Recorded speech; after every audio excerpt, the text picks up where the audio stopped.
hello good morning Makwanpur आज मकवानपुरतिर आइपुग्यो हाम्रो चिया खाने टाइम फिसिङ गर्न हिँडेको हामी खास गरी ब्लग बनाउँछ अरे आजबाट हामी चाहिँ यहाँबाट जान्छौँ माछा मारेर फर्किन्छौँ लोकल दुधको चिया यसलाई त्यो माइक्रोफोनकै जतिको आवाज दिँदो रहेछ क्या तर यो उहरू रेडमियर हुन्छ छोडी त्यो बाहिरी आवाज बढी दिन्छ ल अब हामी चिया खायौँ अब यहाँबाट लाग्यौँ यहाँबाट सर र कुलेखानी फिसिङको लागि हिँडेको बाटो यस्तो छ यो चाहिँ के हो होमाने कि के डाँडा यो चाहिँ काठमाडौँबाट एकदमै छोटो दूरीको फिसिङ स्पोट हो कुलेखानी अरू कुराहरूमा पनि धेरै अब घुम्न जान पिकनिक फ्यामिली लिएर जानको लागि पनि एकदमै राम्रो नजिकको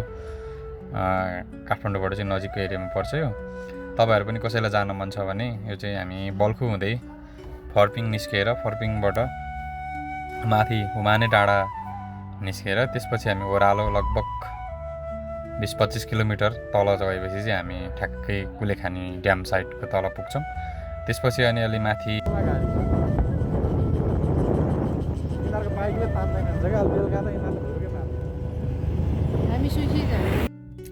यहाँनिर दुईवटा बाटो छ यहाँबाट चाहिँ हामी लेफ्ट लिने अलिकति अफ रोड छ यहाँ चाहिँ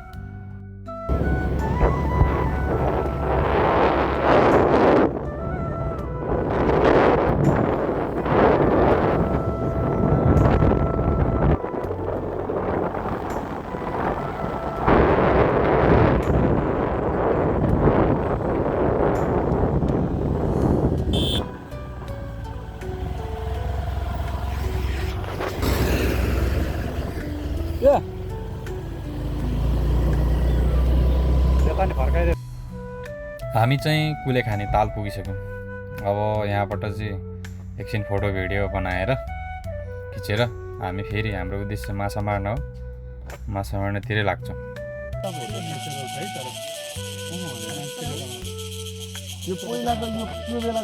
मेरो पहिलो पटक यहाँ ताल मार कस्तो लागिरहेको छ तिमीहरू हामी 8 बजी कस्तो लाग्यो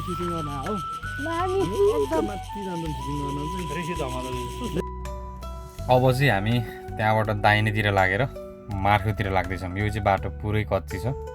तर त्यस्तो कच्ची भने एकदमै नराम्रो चाहिँ छैन जे होस् बाइक कारहरू सबै जान सक्छ तर त्यति सजिलो पनि छैन अलिकति अप्ठ्यारै छ जहाँ पिच छोडेर हामी राइड लगाइसकेपछि अब यस्तै कच्ची हुँदै मार्खु पुग्छौँ त्यहाँबाट हामी चाहिँ अलि माथिसम्म नै पुग्छौँ हामी चाहिँ आज चाहिँ पुरै टप घुमेर यता के अरे त्यो चितलाङ जाने बाटोमा छोएर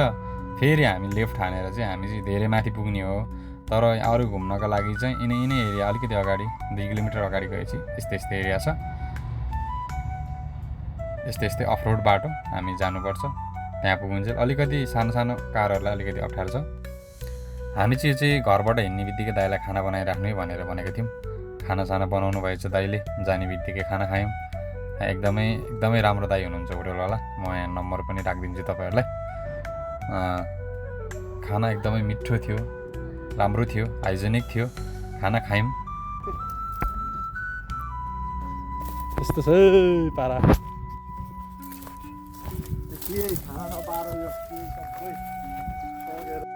अब चाहिँ हामी खोलामा आइसक्यौँ तालमा आइसक्यौँ अब यहाँ एकछिन ल यो चाहिँ हाम्रो उसको माछा मार्ने टोली सब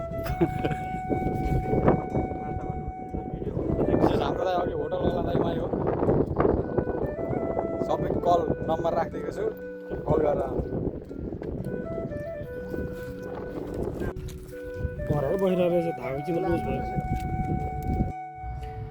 गएको केही समयमा नै एउटा माछा बल्छीमा झुन्डिन सफल भयो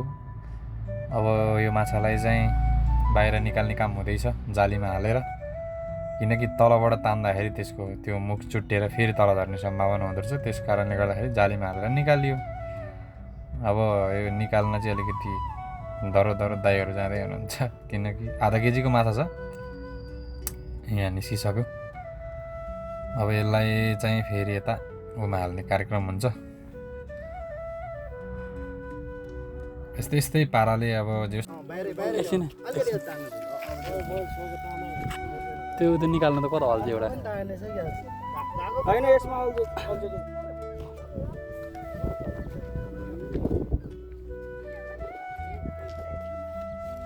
आजको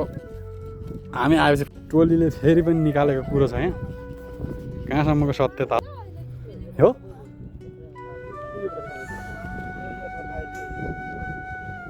ए